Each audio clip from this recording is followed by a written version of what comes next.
Selamat datang di Bu Podcast. Bu Podcast. Isinya daging semua.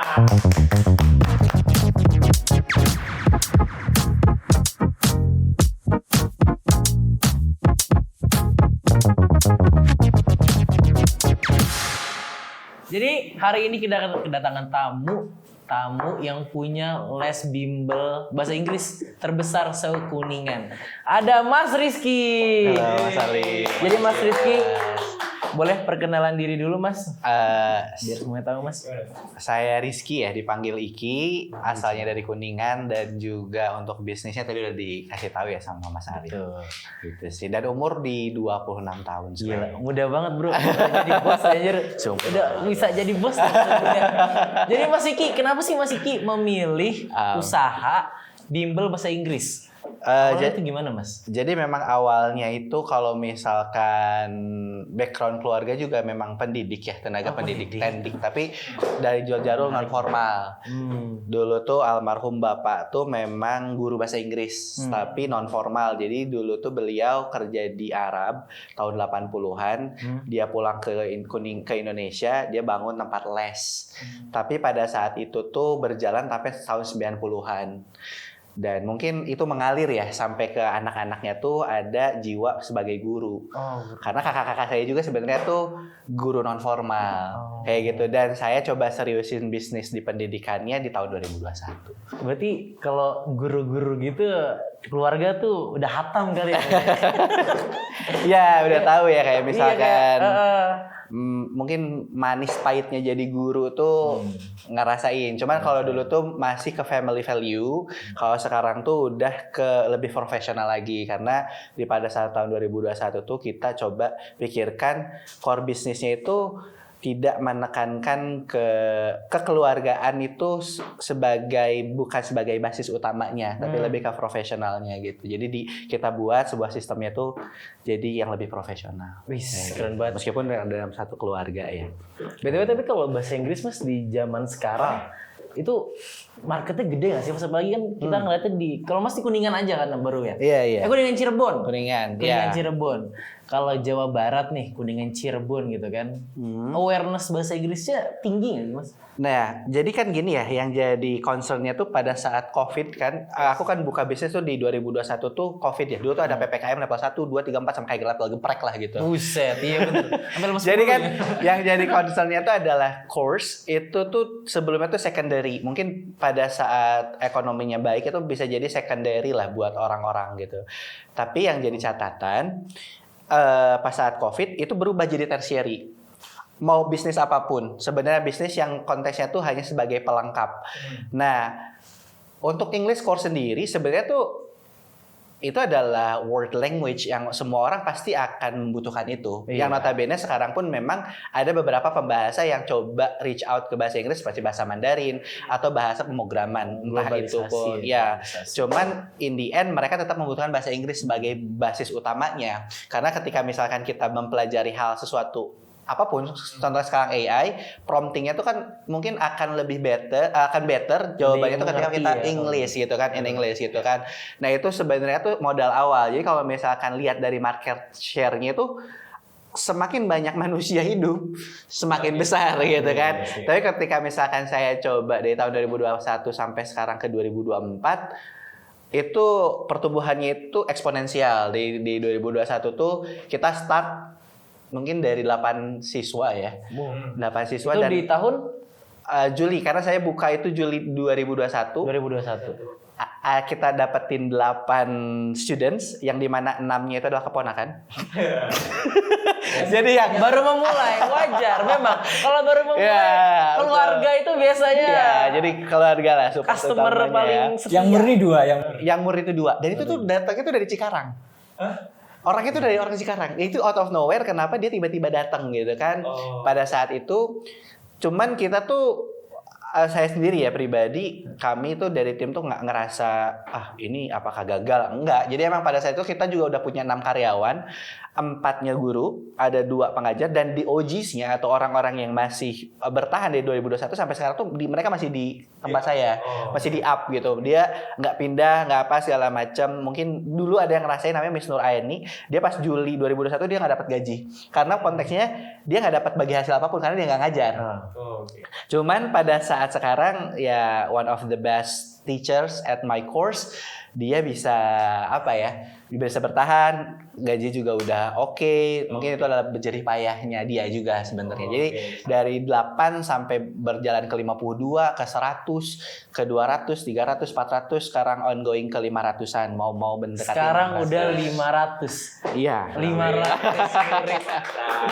Tahun ajaran ini berarti 500 nih. 500. Yang 6 ponakan udah lulus belum? Ada 1 yang udah lulus. 5-nya tuh belum. Yang 5 yang 1-nya tuh udah lulus. Sekarang dia lagi kuliah di Telkom. Boleh kan ya nge-spill nama universitasnya ya?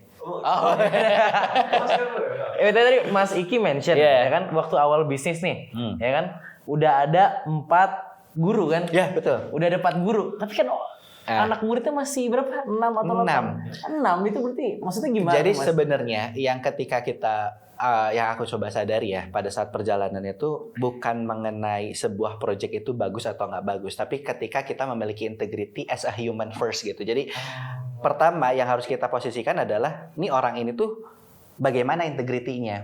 Pada saat itu saya mungkin cukup coba me-reach out teman-teman di Kuningan. Pada saat itu one of the best college students at Kuningan University, namanya Galang. Sampai sekarang pun dia masih di bawah kami gitu ya, dia jadi academic department. Saya coba tanya ke dia, Lang, ada nggak orang-orang di Kuningan yang mau coba ngajar segala macam. Nah, ngelihat positioningnya, orang-orang tuh nanya, siapa yang ngajak? Siapa yang ngajak? Oh, yang ngajak orang ini. Oh, oke deh, aku coba. Oh, oke deh, aku coba. Aku percaya sama dia. Nah, jadi sebenarnya yang pertama kali yang harus kita sadari adalah trust-nya itu.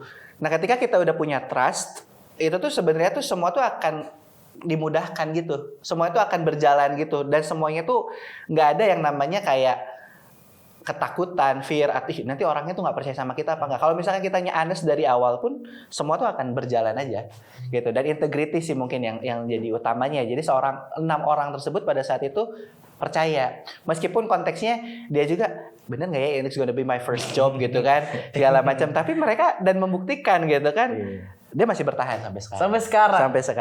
Mas Galang. Mas Galang, Miss Puji, Miss Nur Aini, Mr. Solehudin gitu kan, dan the others gitu. Sekarang udah kurang lebih di 36 karyawan. 36 karyawan. 36. Dari awal 4 sekarang udah 36. Udah 500 sih, Tak. Jadi gitu. Kalau cuma 4 doang ya nggak bisa. Itu berarti udah kesebar tuh. Udah seluruh Kuningan tuh. Ya, jadi kita coba beberapa wings ya. Jadi ada centralnya, di centralnya itu, tapi in the end kita tetap prototyping karena kita nggak punya benchmarking apapun. Jadi kita tetap pertama kita pakai wings. Nah, ini cerita ya kan sekarang udah punya 5 ongoing ke 6 cabang.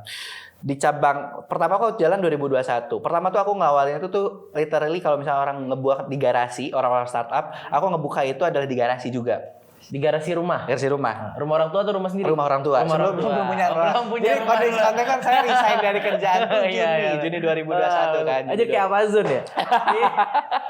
Jadi pada saat itu emang ada ya kayak gudang aja. Jadi waktu itu kan saya keluar dari kerjaan tuh karena konteksnya ibuku sakit, mama tuh sakit 2021.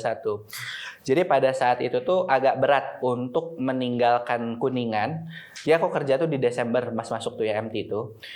April 2021 tuh pada saat itu ada opportunity to abroad, to overseas gitu.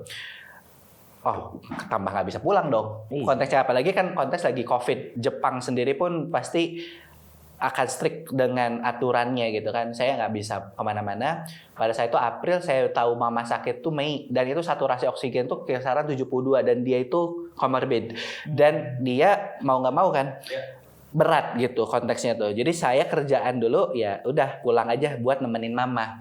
Karena saya adalah anak bungsu pada saat itu. Bukan itu, tapi mama saya tuh nggak minta itu, tapi saya sendiri willsnya tuh pengen udah pulang aja. Anak jagain. Meskipun saya juga pada saat itu nggak nggak tahu mau ngapain. Makanya bos saya tuh masih nanya, Mas enggak deh, kamu kayaknya tuh nggak resign karena ngurus mama. Mereka tuh nggak percaya. Mereka tuh sampai nge-strike ke LinkedIn kita. Maka LinkedIn saya dicek katanya, coba deh Mas, Mas coba mungkin nge-offer atau dapat offering dari yang lain gitu segala macam. Enggak, saya nggak dapat apa-apa dan Juli 2021 tuh saya punya tabungan kisaran 40-an juta, yang itu dibangun cuman bisa 1 ruangan.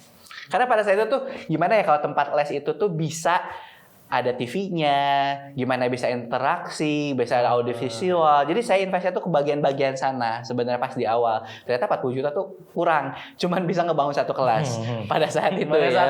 Iya, jadi kan saya juga nggak coba berani untuk cari pendanaan dari manapun.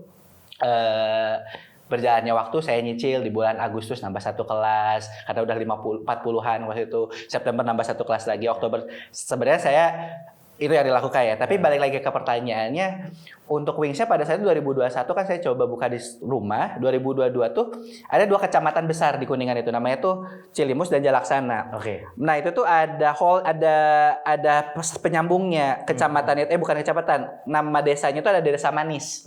Dulu tuh mikir kayak gini, oh ya udah kalau misalkan saya nge-put sebuah branch di Manis, itu ketarik tuh antara branch Cilimus dan branch Jalaksana. Tapi nyatanya nggak gitu konsepnya. Karena orang tuh sebenarnya nggak mau pindah juga dari keluar kecamatan dia. Dan itu ada jalur cepat.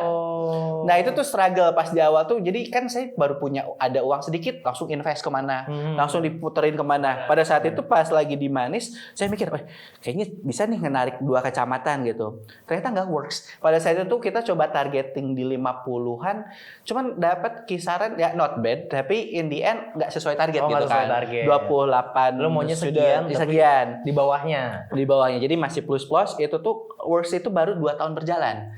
Nah, jadi ibaratnya itu prototyping dah. Oh, ternyata nggak bisa kamu mainin mau kalau dalam bahasa Arabnya itu ngarau kusiku, itu Sunda ya, sorry. jadi gini. Iya, kalau jadi kayak ini kan kalau itu tapi sih kalau tengah-tengah tuh kayak bagian gitu kan ya kan. Nah, ternyata nggak works. Jadi itu prototyping. Jadi akhirnya aku coba ngebuat di kecamatan. Ya udah, kecamatannya di mana? Ya jadi kamu nggak boleh sit on the fence gitu. Kamu nggak boleh abu-abu. Kalau mau di inside ya inside, mau outside ya outside gitu. Jadi sehingga pas periode berikutnya saya coba itu buka itu di kecamatan yang memang besar, itu kecamatan Luragung. Nah di kecamatan Luragung ya emang di jantungnya kecamatan itu works ternyata. Tapi kayak saya juga nggak puas juga. Saya coba prototyping lagi di perumahan. Jadi konteksnya pada saat itu tuh ada di pusat, di main office-nya itu atau di main branch-nya itu, kita ada murid yang notabene dari satu perumahan, muridnya itu 42 orang. Oke, saya buka deh tempat les di perumahan tersebut. Niatnya itu buat ngemudahin orang. Yaudah lu nggak usah ke kota, lu diem aja di perumahan itu. Jadi sehingga lu bisa les di tempat situ. Niatnya seperti itu. Itu tuh dilakuin pas 2024 kemarin di bulan Juli. Saya invest kurang lebih ya pada saat itu untuk 1 cabang itu di 3 kelas ya pendapatan ya profitnya dari tahun ajaran saya buka cabang di situ. Ternyata nggak berjalan. Karena demografi orang Kuningan itu kan mereka tahu mau dari beda kecamatan pun mereka nggak macet, nggak ada apa segala macam, sehingga ya mereka dengan senang hati gitu untuk pergi ke kota karena anak-anaknya juga ikutnya kayaknya jalan-jalan gitu. Ya kan? Jenuh juga kalau iya, jadi kan gue jalan-jalan aja gitu. Ngerti gue. Jadi itu tuh nggak works. Tapi mungkin itu akan works lagi di tempat yang mana kotanya itu besar. Mungkin bisa anggaplah Bandung.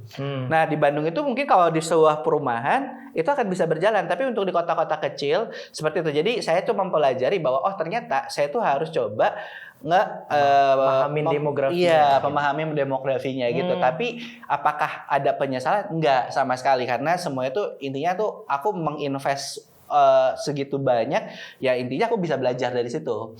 Karena emang udah nge-decide untuk 5 tahun pertama, saya coba sacrifice dulu aja deh. Saya coba ya udah perih dulu aja deh. Perih dulu selama 5 tahun. Iya, R&D dulu aja. Tapi ya alhamdulillah ya kita tetap ditolong aja sama Allah sih pada saat itu, tetap dibantu lah sama teman-teman. Gila, luar biasa ada gitu. Ya seperti itu ya. Lu bisa R&D gitu after berjalan berapa lama? Mungkin ya sekarang pun masih in the end kalau misalkan untuk belajar atau research and development mungkin akan nggak ada waktunya ya. Tapi kalau misalkan untuk jor-jorannya mungkin sampai 5 sampai 5 tahun ke depan tuh masih akan lakukan itu. Karena sebenarnya pertanyaan pertama tadi bahwa market bahasa Inggris itu besar banget. Terutama kita coba berbeda gitu kan. Di Up sendiri kan agak sedikit berbeda pendekatan bahasa Inggrisnya seperti itu sih. Bedanya apa? Nah, ini kalau kita ngomongin Kuningan termasuk kota besar nggak sih di Jawa Barat? Besar nggak sih? Enggak, dia itu UMK terkecil. UMK terkecil. Terkecil. Jadi mungkin kalau misalkan dulu Banten pas masih gabung sama Jawa Barat, Kuningan itu kan dulu Banten sempat di Jawa Barat kan. Tahun 2000-an awal dia coba separate gitu kan. Itu tuh Kuningan tuh kota kedua termiskin di Jawa Barat. Tapi untuk saat ini mungkin it's gonna be number 1. Kenapa? Kok gitu? Sebenarnya sih mungkin potensinya tuh ada ya, banyak banget. Potensi wisata bisa, potensi alam juga cukup oke dari beberapa kopi, pertanian dan segala macam itu masih bisa. Tapi mungkin pemerintah mungkin butuh fokus ya. Tapi saya bukan cakupannya, tapi bukan itu. Tapi intinya di Kuningan itu masih butuh pendekatan ya, karena sekarang juga ada tulisan kota pendidikan atau segala macamnya, masih butuh ini. Tapi pertanyaannya adalah apa ya tadi pertanyaan. Jadi intinya kalau misalkan pembedanya tempat les saya dengan yang lain, meskipun kita kecil, kalau di Kuningan itu ada kata-kata letik-letik kuda Kuningan gitu kan. Letik-letik gue tau deh. Letik-letik apa? Kecil-kecil. Oh, kecil-kecil. Kan Jawa juga segitu kan, Mas? Jawa letik-letik kan. Jadi letik-letik kuda Kuningan. Jadi kita aim-nya itu memang bigger, ataupun kita nggak ngelihat Kuningan itu sebuah mental blocking kita. Kita kan cuma di Kuningan doang. Enggak. Sebenarnya kita tuh ngelihat ini ada opportunity. Ini bukan threat sama sekali buat kita. Di mana kita tuh pendekatannya ujian aja, kita tuh ngelakuinnya tuh dengan syuting. Nah, kayak gini. Benar-benar literally ujian. Jadi memang kita ngeset sebuah kelas itu, pertama ya untuk pendekatan perbedaannya. Kita itu menggunakannya tuh HOTS. HOTS itu adalah higher order thinking skill, di mana sebenarnya ketika kita belajar itu biasanya kita melakukannya tuh LOTS, LOTS, lower order thinking skill, yang di mana diawalinya itu adalah dengan remembering. LOTS itu kita kan kalau dulu belajar bahasa Inggris atau belajar apapun kita tuh menghafal dulu. Contoh banana sama dengan pisang segala macam. Itu tuh dilakukan oleh beberapa lembaga lain atau di sekolah pun seperti itu, remembering. Lalu dia understanding, dia mahamin. Oh iya, ternyata ini tuh seperti ini, oh ini tuh gini. Nah, lalu baru dia applying. Itu tuh lots banget. Atau ya, itu adalah metode zaman dulu. Itu adalah Bloom's taxonomy. Ternyata sekarang itu orang tuh tahun 1958 udah ngeliat bahwa ternyata ada yang namanya tuh higher order thinking skill yang dimulai itu dengan analyzing. Kita tuh analisis dulu ketika kita mempelajari, harusnya tuh kita menganalisis. Sebenarnya itu tuh dilakukannya tuh di level yang lebih tertinggi. Tapi itu adalah menjadi challenge bagi kita.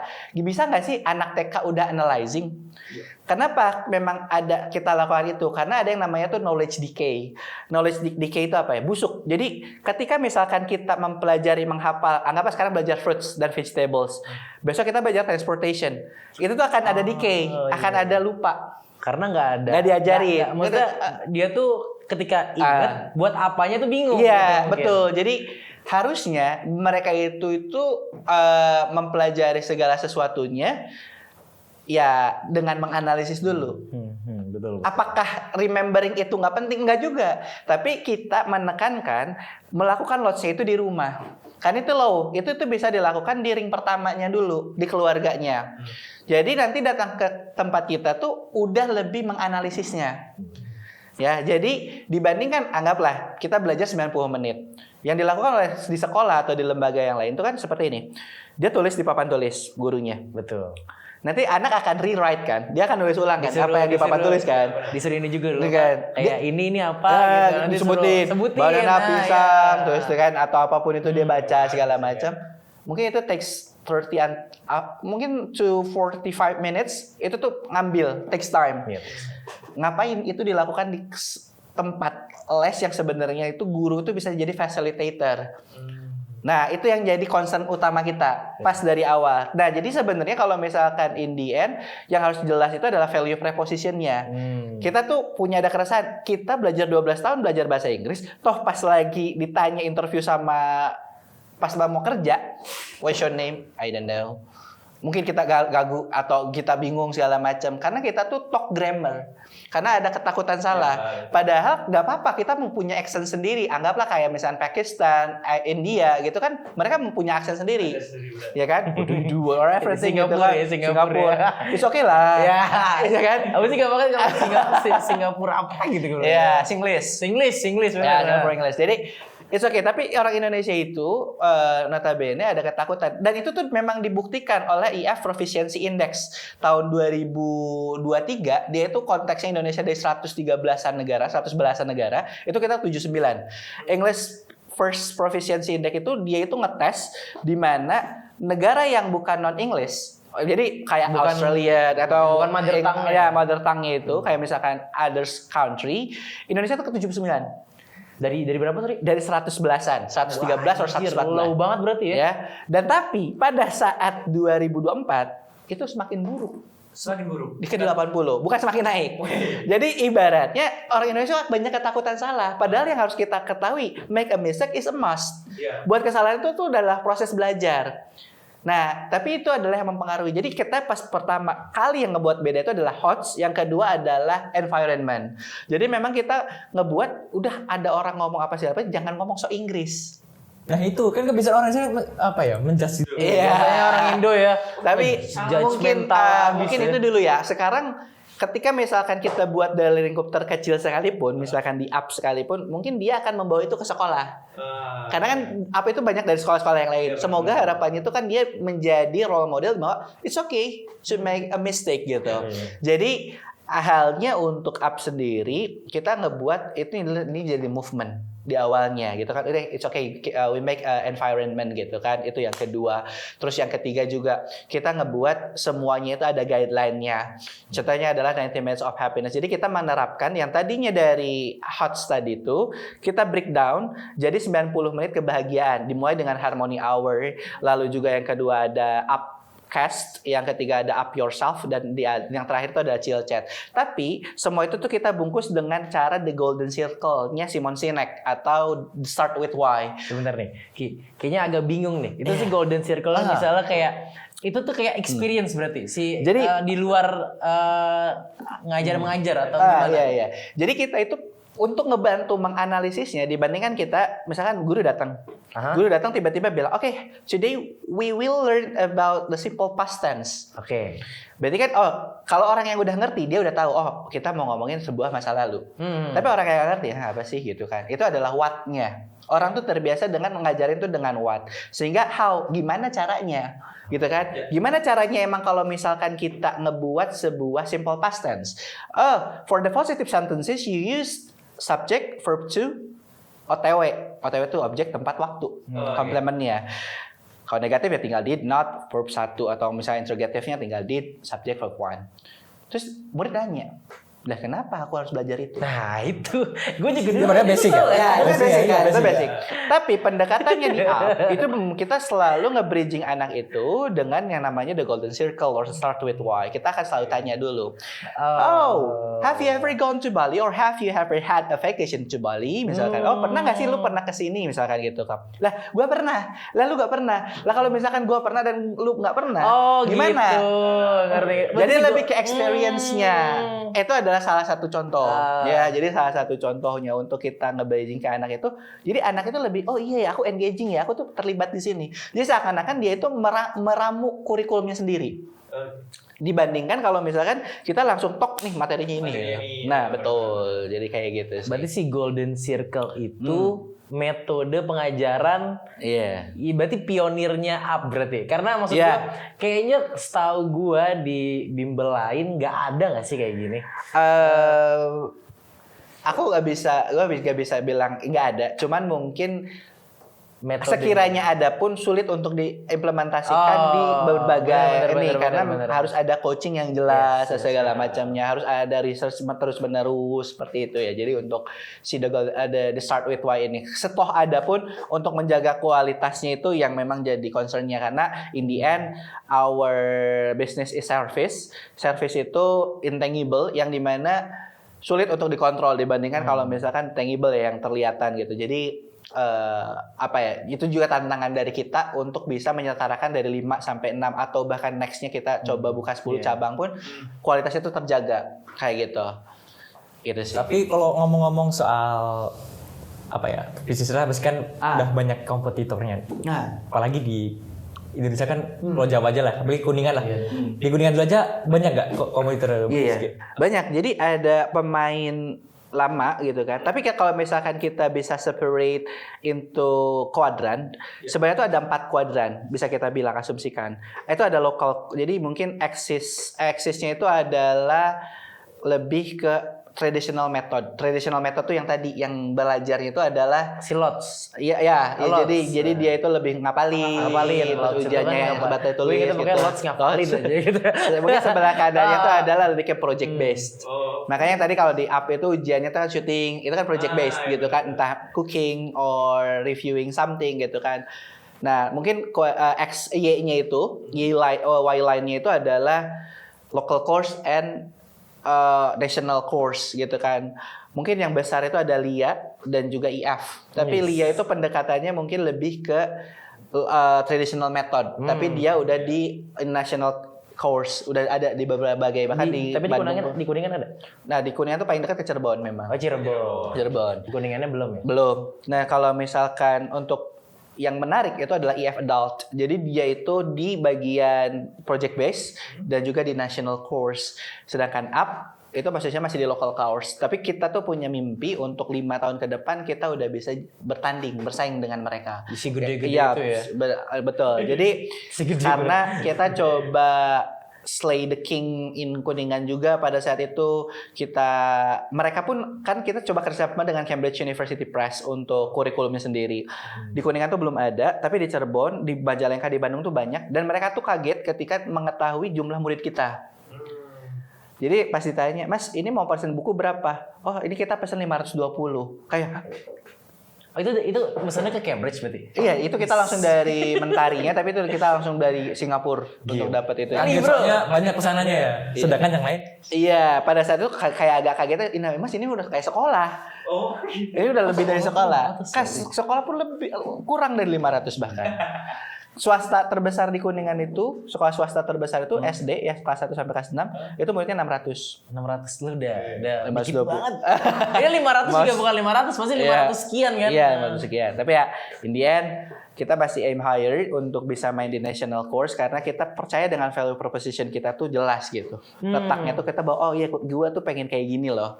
Gue tuh pengen kayak gini. Jadi keresahannya tuh kesana. Tapi ada hal menarik kan kalau yang di gede-gede ini Mas Iki kan bawa kayak lebih ke digital kan, ada kayak video kan, video.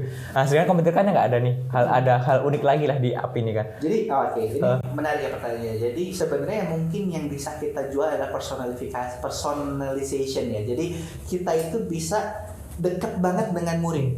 Oke. Nah itu mungkin yang nggak bisa ditawarkan sama national course karena basisnya itu adalah hal yang menurut kami itu tuh mahal, dimana kita tuh bisa mengetahui dimana murid itu bisa bercerita banyak tentang kita pakai bahasa Inggris, tentang kehidupan pribadinya. Iya.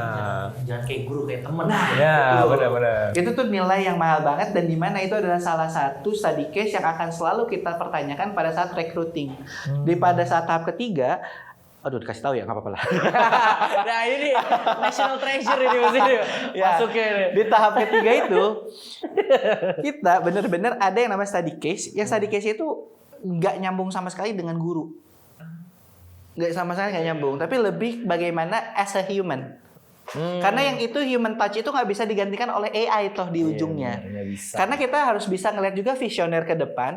AI itu bukan dimusuhi gitu kan. Tapi kita memang menggunakan contoh lah Elsa. Sekarang kita lagi develop. Sebenarnya tuh kemarin kita lagi buka ya. Jadi sebenarnya tuh buat aplikasi narik approach dari AI ChatGPT-nya. Saya beli tokennya ratusan ribu token, bukan dollars tapi ratusan ribu token namanya. Nanti kita tinggal anggap pakai listrik. Kita pakai berapa pada saat prompting kita lagi ngomong, ada yang pakai Elsa nggak ya di sini? Jadi dia ngomong, nanti akan dijawab. Coba ada wajah itu kan, Elsa jadi langsung Google ini ya, Google ya voice lah gitu ya. Iya, yang voice over yang lu nanya nanti dijawab gitu. Kayak gitu. Iya. Itu Elsa. Nah, kita juga lagi develop itu, nanti tuh ditarik itu pakai ChatGPT sebenarnya.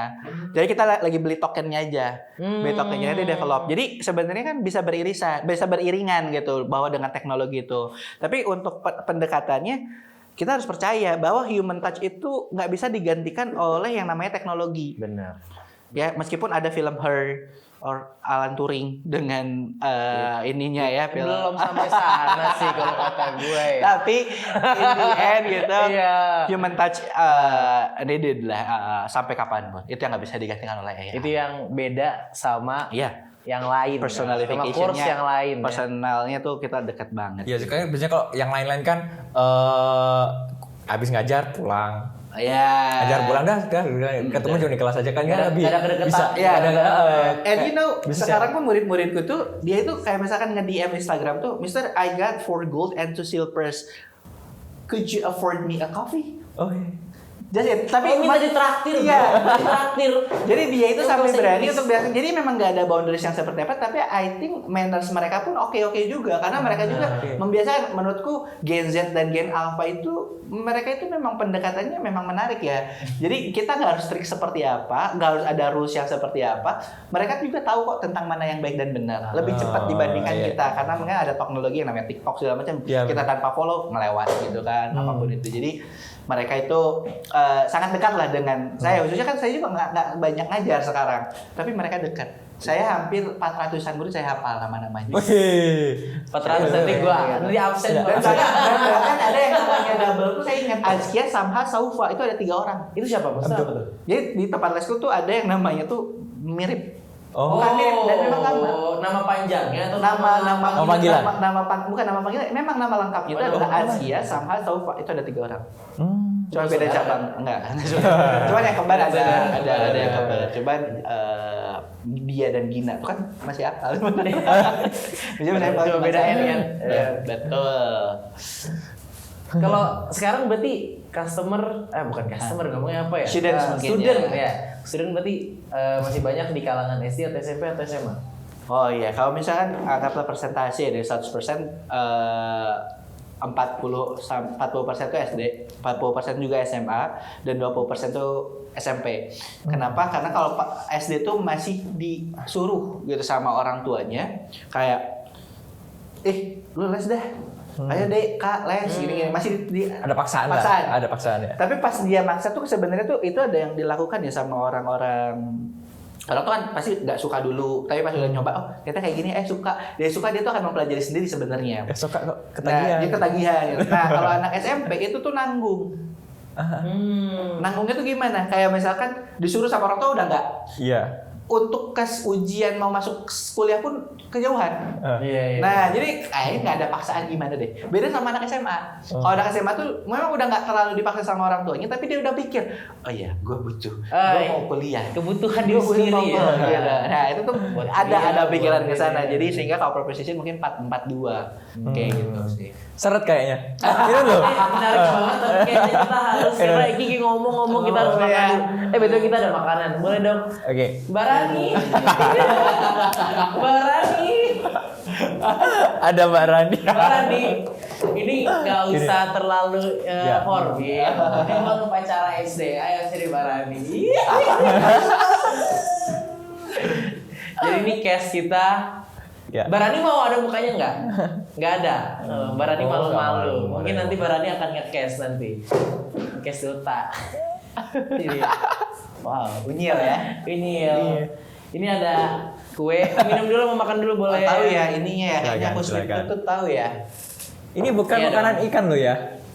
Bukan aku boleh minta minum. Ini BTW makanan Bogor. Kita emang ini, sini di Bogor. Jadi BTW Ki, background apa sih Ki? Bukan guru kan? Enggak ya, chemical engineering. Nah kan, soalnya nggak kelihatan sih. Maksud gua, berarti lu guru ini juga rada-rada nekat ya sih? Iya, betul. Karena Jadi nggak ada background sama sekali. Jadi bahkan pada saat dulu kuliah tuh kan ambil chemical engineering dan konsentrasinya lebih ke combustion atau lebih ke pembakaran. Mungkin memang nggak ada yang namanya nggak manfaat ya, pasti ada manfaatnya. Yang manfaat yang paling kerasa itu adalah sebagai seorang chemical engineering graduate gitu kan. Itu adalah proses berpikir. Jadi in out-nya itu sangat-sangat dipertimbangkan karena kita sangat mempelajari kan tentang mass energy or energy mass gitu kan. Kita tuh mempelajari bahwa gimana sih si proses itu bisa baik dan benar. Contoh perbedaannya adalah saya punya jeruk 1 kilo. Mas Alif jual 1 jeruk kilo itu adalah dengan harga 20.000. Tapi as a chemical engineering, we should think about that.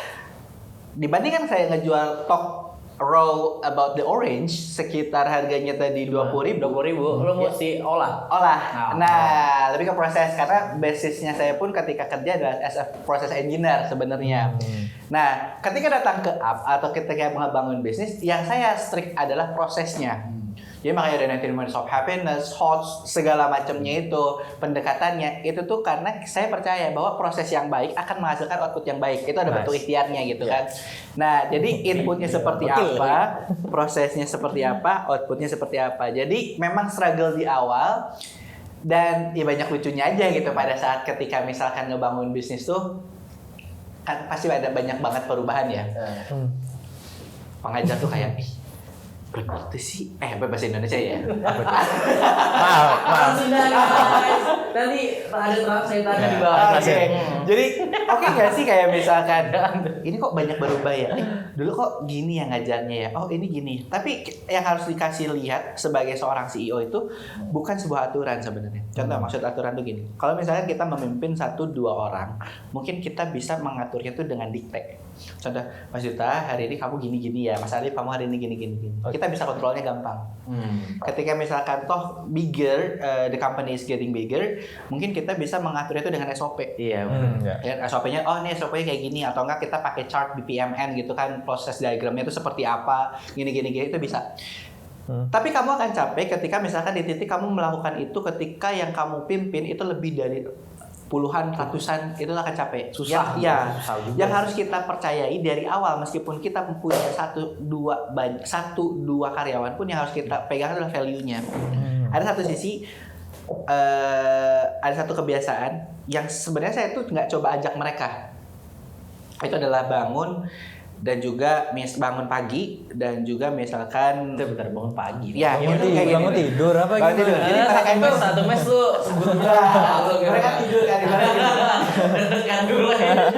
Oh gitu. Jadi gimana? konteksnya pada saat kerja kan waktu itu pernah masuk tuh jam 8. Oke. Udah di kantor tuh.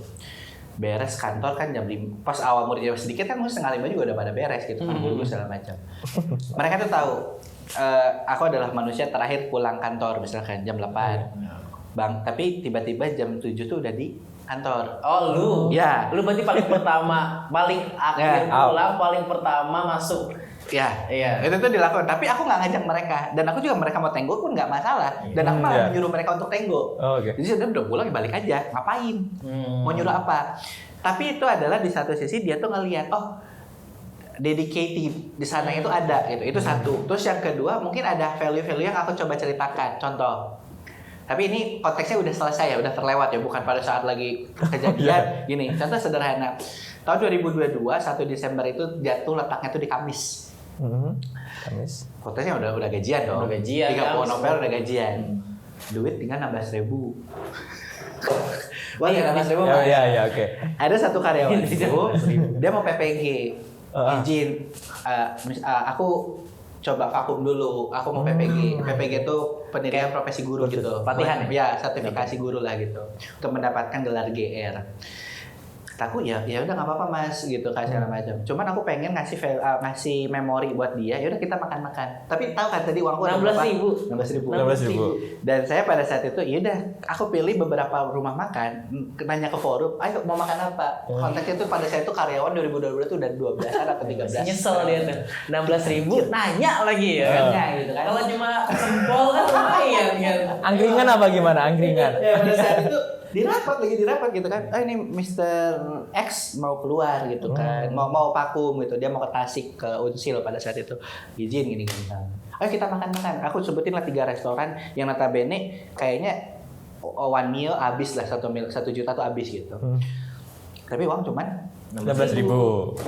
Desember kalau misalkan di bisnis pendidikan itu tuh udah kayak ujungnya doang, karena kan ibaratnya ya udah sisa pembayaran aja. Ya. Jarang lah orang masuk di akhir semester. Di akhir semester, benar. Nanggung, mungkin nunggu Januari. Nanti nunggu pendaftaran baru, Ya, semester baru kan. semester baru. Jadi kalau misalnya memang ada pembayaran tuh kayak sisa-sisa aja gitu, nggak banyak gitu kan.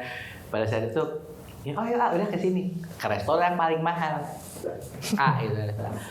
Oke. Aku bilang, oke nanti Sabtu ya malam Minggu, supaya kan besoknya kan libur, nggak usah lagi. Memang pada saat itu nggak ada duitnya juga gitu kan. Ada nama adminnya tuh Raisa.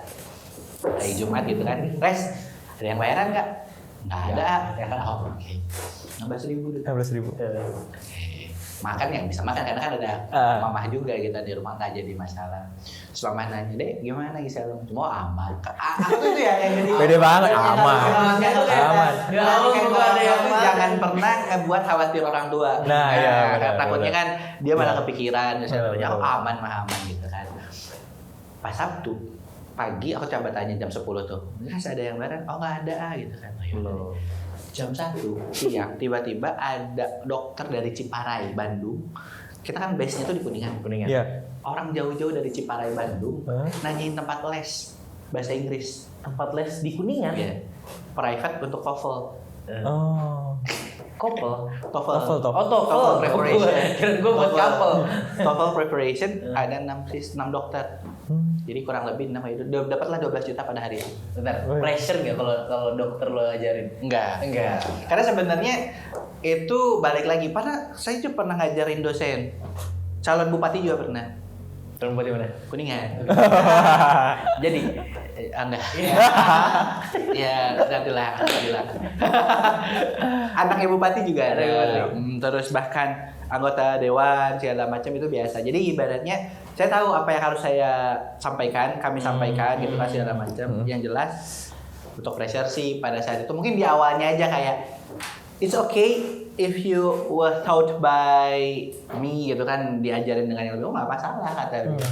Dan bahkan ada yang dosen S3 dosen buat master pun karena dia S3 belajar bareng. Jadi as a partner gitu, gimana how to present, how to deliver some things in a good ways gitu. Itu juga kita coba deketin gitu. Keren. Jadi kalau bahasa Inggris gue jujur ada pengalaman tuh. Wah, Gue nih SD itu kan SD Muhammadiyah. Muhammadiyah itu Lodz yang suruh ngafal, ya kan. Kelas 1 sampai kelas 6 gue ngafal Ki. Terus sama bokap gue dipindahin ke swasta. Oke. Nah, swasta itu yang ngajar bahasa Inggris native bro. Wow. Gua bingung banget kan. Gua nggak ngerti apa bahasa Inggris tuh, sumpah. Bahasa Inggris tuh cuma ngikutin teman sebelah gua. Lu nggak kalau kayak misalnya ini kayak Dia ngomong apa? Udahlah bahasa Inggris ini samain aja udah kan kayak itu tuh kan kayak ulangan-ulangan gitu. Tapi akhirnya kan Alif tercemplung, Mas Alif tercemplung dan betul. akhirnya bisa kan. Betul, tapi waktu itu gue inget banget, ini pengalaman yang gak bakal pernah gue lupain. Waktu itu, jadi kalau mau, jadi gini, cara pengajaran itu kayak Hans. Karena pengajaran itu suruh baca cerita. Baca cerita, gue inget banget Arabian Night nggak salah. Arab bro. Bahasa Arab bro. Arabian Night. Tapi cerita kalau Aladin gue bisa jawab.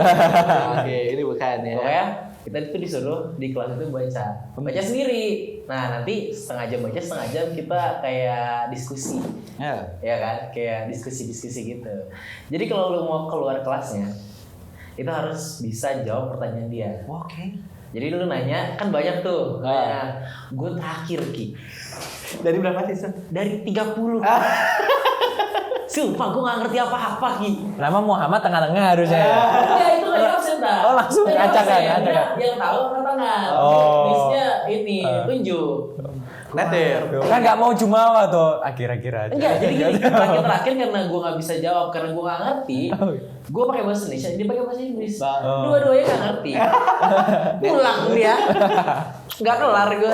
Tapi menurut lu gimana tuh kalau misalnya nih gapnya itu terlalu jauh gitu loh Ki. Misalnya apakah baik langsung dicemplungin atau emang mestinya progresif gitu kalau pendidikan?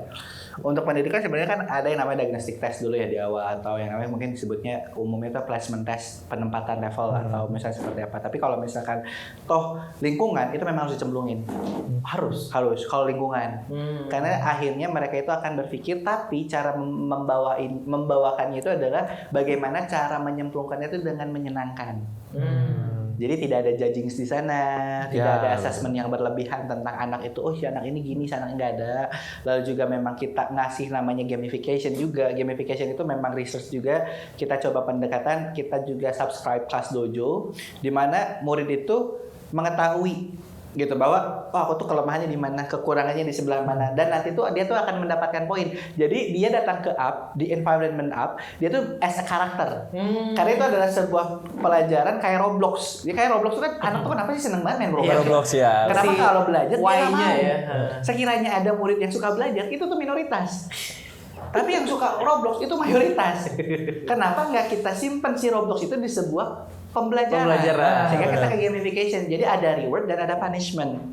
Jadi dia itu akan namanya, tadi aku bilang dari 90 Ways of Happiness ada up quest gitu kan. Apa itu tuh? Karena kita belajar dulu, aku sering banget main Atletico online. Ya ketahuan aku adalah gamers. Dulu SD aku tuh pakai paket kalong, itu ada questnya. Entah suruh datang ke Calcutta, Calcutta itu India. Jadi kita tuh harus belajar nyari mercenary gitu, orang-orang itu ada sheriff, ada druid segala macam. Nah pada saat itu tuh aku mikir, kenapa ya aku ngelakuin quest-quest ini? Ngedapetin apa sih aku? Oh, aku ngedapetin craftingan. Ya. Ya kan? Ya. Nah itu juga dilakukan di murid aku. Jadi mereka itu ketika mau ngerjain tugas A, ya kan? Dia bisa ngerjain tugas B. XP-nya tuh lebih besar. Ya kan? XP-nya lebih besar. Sehingga dia bisa itu ngeridem. Ngeridem si poin-poin itu atau XP itu tuh menjadi sebuah achievement buat dia. Tapi yang memang mereka sering dapat soft drink itu. Jadi per satu bulan tuh dia tuh dapat traktiran dari traktiran. Iya, jadi memang kita cemplungin tapi dengan cara menyenangkan. Tapi kalau misalkan untuk game pengetahuan kita harus pelan-pelan. Maksudnya jangan juga anak SD kita kasih mengenai perbedaan models wood, wheel itu perbedaannya di mana gitu. Tapi kita juga selalu ngebungkus itu tuh sebagai menyenangkan. Contoh, perbedaan wood sama wheel. Kalau misalkan di beberapa tempat ya it's just about ini tuh adalah past conditionsnya dan ini will ada kondisinya seperti ini. Tapi sebenarnya tuh ada perbedaan yang bisa kita lihat dari linguistiknya. Contoh will sama wood ya. Oke. Gue jujur nggak ngerti juga. Tapi ini adalah how we teach the students ya. Will sama wood misalkan. I have a son or a daughter. My daughter asked to me like dia nanya ke gua gitu kayak, Dad, will my party be great? Dedinya jawab atau maminya jawab, it will be great. Point. Tapi beda lagi ketika misalkan the sons or the daughter ask to the parents, will my party be great? Dia nanya gitu. Dia jawabnya gitu, it would be great if you invite Bruno Mars. There's a conditions there. Jadi ada kondisinya di sana. Dimana kalau misalkan wood, ya lu kasih kondisinya. Kalau misalkan lu mau rame, ya lu undang Bruno Mars. Atau enggak, lu jangan undang orang ini deh. Wood. Tapi kalau will, itu exactly is the point. Tanpa apapun, tanpa lu harus undang Bruno Mars, lu pasti bakal keren-keren aja. Jadi intinya cara untuk menyampaikan ke sana itu adalah butuh linguistik yang lebih memang. Tapi kita mempelajari itu supaya anak juga mau seberat apapun materinya dia dapat nangkep gitu. Tapi tingkat penalarannya mungkin tingkat penalarannya yang sedikit disesuaikan. Karena misalkan May sama might juga sama. Gimana cara menjelaskan? Kan mungkin kita misalkan ngomong may atau opportunities, tapi opportunities sebuah job, sebuah pekerjaan. Aku kayaknya mau resign deh. Tapi ngomongin ke anak SD, apa itu resign? Bingung. Jadi ada gap knowledge di sana. Jadi untuk knowledge itu, memang level itu, kita memang basisnya ke kurikulum Singapura. Kayak contoh ya, anak SD sekarang udah belajar robot. Di kita tuh, maksudnya belajar mengetahui robot. Kita tuh nanya ke mereka tuh kayak gini. What if the robot invade humans in 2045? Itu kan anak SD kelas 5. Dia mikir, gimana ya kalau bisa kayak gitu. Tapi ada yang jauh itu lucu-lucu. Manusia yang jadi babunya gitu. Jadi babunya. The human will be the maid gitu atau apa segala macam. Nah itu tuh dia berpikir tapi yang namanya ideation is never gonna be wrong gitu. Yang namanya ide itu nggak pernah disalahkan. Itu adalah satu poin juga sebagai guru itu nggak boleh menyalahkan idenya murid-murid. Apapun itu yang harus kita garis bawahi. Enggak kayak gitu, jangan salah. Lu nggak judgmental. Nggak boleh. Itu kan ada judgmental, parah. Jadi itu harus kita kasih tahu ke guru-guru bahwa ideation is never be wrong. Tapi kalau grammatically gitu kan, it's gonna be wrong, bisa jadi salah. Tapi cara pendekatan salahnya pun kita selalu ngedeketin, nggak apa-apa. Contoh misalkan kamu berangkat ke Singapura, ada yang nanya where is the bathroom sama where bedroom. Ujungnya kan sama nggak? Iya, sama. Nah, kan nggak tiba-tiba yang bilang where is the bathroom, tiba-tiba ruangan kamar mandi jadi marmer. Kan enggak kan? Where the bedroom jadi gubuk kan nggak juga gitu kan? Ujungnya sama. Kita selalu mendekatkan, nggak apa-apa kamu salah pun di grammar, tapi untuk kamu udah belajar di sini loh. Kalau kamu salah, ini gini. Kamu harus put the to be here or what's kind ada of pembenarannya lah. Gitu, so on, ya betul. Skandak gitu ya. Jadi itu kalau misalnya misalnya gue belajar di apa itu kan beda nih biasanya. Kalau TOEFL kan yang ditanyain tuh sebenarnya kan lots ya, karena kan jawab pertanyaan gak sih? Ya maksudnya grammar yang bener apa gitu kan. Sedangkan itu tradisional way gitu kan. Sedangkan lu pakai yang lebih modern si HOTS ini. Ada benang merahnya nggak sih, maksudnya dia bakal ketemu gitu sih? Sebenarnya kalau TOEFL itu kebutuhan kalau misalnya kebutuhannya memang untuk tes, kita memang pakai buku namanya Longman books gitu kan. Longman books TOEFL ada introductory sampai ada yang complete testnya. Jadi misalnya introductory, kita memang separate itu by the skills. TOEFL misalnya ada 3 sections, entah ada listening, ke structured written expression, and the last one is going to be writing comprehension.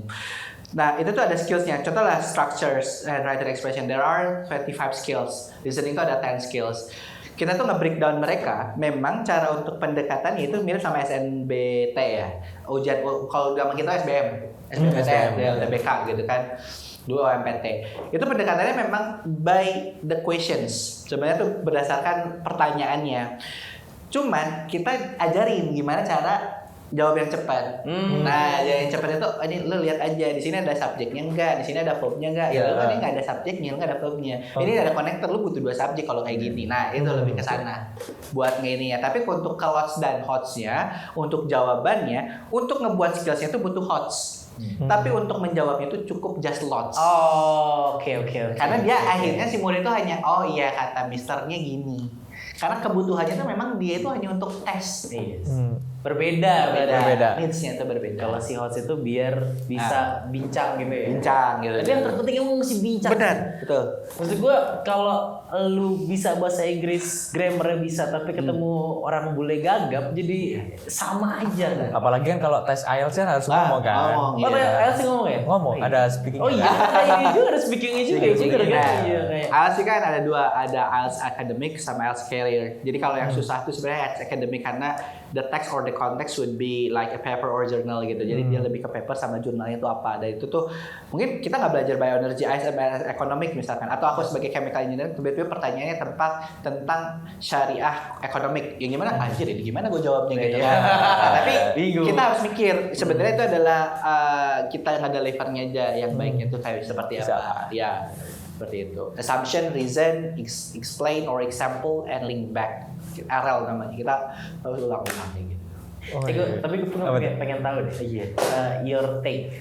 Kalau misalnya nih, kan kita sekarang ada ini bahasa Inggris Jaksel. Itu menurut lo nih, menurut teacher nih, bagus aja. Bagus aja. Which is literally mereka. Bilingual bro. Ya, tapi pada ujungnya kan mereka mengetahui which is itu yang. Iya. Ternyata ini atau apapun itu kayak misalkan dia sekarang lagi aside your everything gitu kan. Mereka belajar. Dan kalau sekiranya mereka nggak tahu pun kayak sekarang tuh ada tapi itu bahasa agen alpha ya, aura. Lalu ada apapun itu. Tapi intinya mereka tuh belajar itu nggak apa-apa. Ada bahasa Inggris Jaksel gitu. I support them. Intinya nambah kosakata gitu kan, nambah kosakata. Karena yang terpenting dalam bahasa Inggris adalah kosakata. Bener banget. Menarik banget ngomong sama Iki. Kalau kita lanjutin nih nggak bakal kelar-kelar. Bisa 2 jam, bisa 3 jam, ya kan? Iya benar. Cuman karena ada durasi ya kan, jadi kita mesti. BTW kita ngasih Iki buat ngepromosiin tentang bisnisnya lah. Bisnisnya benar. Boleh, silakan. Boleh, silakan. Oke. Jadi buat teman-teman kita juga sekarang lagi ngebuat app itu go online ya. Iya, jadi kita pengen. Ini baru nih, gue belum dengar nih. Keren. Tahun 2025 kita aim higher. Aku terinspirasi sama Mas WK ya, yang sekolah sama aku di design thinking. Menarik banget ya model bisnisnya gitu kan. Aku coba mempelajari dari dia, saya izin sama dia gitu. Dia punya Science In ya. Science In kurang lebih dia udah bisa approach 600,000 students around Indonesia gitu kan. 600.000. 600,000. Tapi pada saat itu memang datang dan pergi karena konteksnya cuma TO gitu kan. Tapi itu ada market di sana ternyata. Banyak banget. Nah, saya mikir sana tapi cara nge-approach buat kita bisa dapat market ke sana itu gimana. Sekarang saya coba mempelajari bagaimana kelas online. Dulu udah ada yang Karawang yang Cikarang itu adalah kan kelasnya online. Yang 2 murid pertama itu online sebenarnya. Cuman saya nggak coba ponakan 2 online. Iya, saya nggak coba seriusin. Tapi pada saat itu karena kita konteksnya masih di offline, ramai banget di offline-nya, nggak kekejar. Tapi itu no excuse. Saya mikir, oke, 2025 I should aim higher. Saya invest di beberapa untuk online course-nya. Jadi in the end 2025 saya pengen ngebuat tempat app itu tuh bisa go online. Biar bisa sekarang udah dimulai menyebar lah ya. Iya, Bisa kita udah daftar seluruh Indonesia lah ya. Jadi sebenarnya nggak mau buka cabang di ini aja. Jangan usah menekan kos. Tapi kita tetap akan membuka cabang ya di Bandung. Pasti dong. Di Bandung terdekat itu mungkin nanti Bogor, Cirebon mungkin paling dekat. Karena dengar ke Maluku juga. Bisa. Kayak gitu. Buat Freeport ya. Seperti itu ya. Gitu. Betul kalau misalnya ada yang tertarik nih. Kalau mau nge-reach out ke lu, ke langsung ada website kan atau apa sih? Sosial media apa? Jadi kalau misalnya sosial media kita bisa dilihat aja up.speaking course di TikTok juga sama, untuk di website juga sama. Tapi kita lebih aktif tuh di Instagram dan di TikTok. Tuh, Instagram dan TikTok. Kalian bisa lihat ya kontennya tuh per satu hari itu ada satu konten yang Konten dipublish. terus ya, jalan terus saya publish. Dan mungkin kontennya juga oke kok, enggak yang malu-maluin gitu. Gue udah lihat di @up.speakingcourse. Di TikTok, di IG, di mana lagi? Udah di situ aja. Sekarang kita coba main ke X, tapi baru pendekatan awal-awalnya. Di X tapi pentingnya di Instagram. Coba kalian cek Instagramnya ya. Tapi lucu sih kalau di X. Gue nunggu yang di X sih. Thank you Ki buat join. Terima kasih telah datang podcast pertama. Guys, jangan lupa nanti kita ada kayak community juga. Nanti gue bakal taruh link di deskripsi YouTube. Nanti mungkin gue bakal ajakin Iki ke community. Kalau kalian ada yang mau nanya lebih lanjut karena semuanya di sini dong ya, semuanya di sini bakal ditanyain. Kalau kalian mau nanya kalian bisa join, nanti gua arahin ke si Ikinya biar jawab. Mungkin gak semua ya, karena kan masih banyak yang nanya kan ya. BTW jangan lupa kita selalu up video hari Rabu ya Ta ya. Ya, podcastnya hari Rabu. Jadi mungkin sekian aja buat podcast kali ini, sangat inspirational, sangat educational. Kita balik lagi nanti di podcast episode selanjutnya. Thank you guys, bye-bye. See you next time. Bye bye.